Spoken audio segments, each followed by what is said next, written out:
আসসালামু আলাইকুম গাইস। দেখুন গাইস, কি যেন বিপদ। এমনিতেই পারি না আমি, তার মধ্যে অবস্থা। এই যে ধান, তো এই জায়গায় যে ধানগুলো ছিল, ধানগুলোর ভিতরে শিকড় চলে আসছে।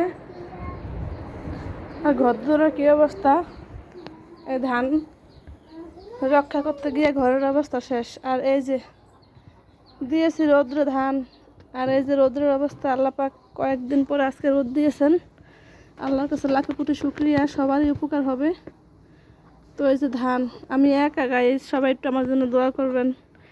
আকাশে কোনো রকম মেঘ করলে আমার আর পরানো পানি থাকবে না। আমি একা, আমি কি করবো এই ধান নিয়ে?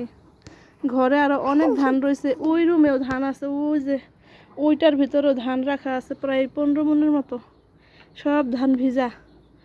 সবাই সবার জন্য আমরা আল্লাহ পাকের কাছে দোয়া করি, আল্লাহ পাক যেন এই উঠায় নেন, উনি যেন সকলের উপরে রহমত দান করেন, যেন সবাই ধান পান ঠিকঠাক মতো তুলতে পারেন। যা গেছে তো গেছেই, যা আছে এখনও যা আছে মাঠে, ওই ধানগুলো যেন আমরা সকলে সহি সালামত তুলতে পারি। সবাই আল্লাহ পাকের কাছে আমরা এই দোয়াই করব সকলের জন্য।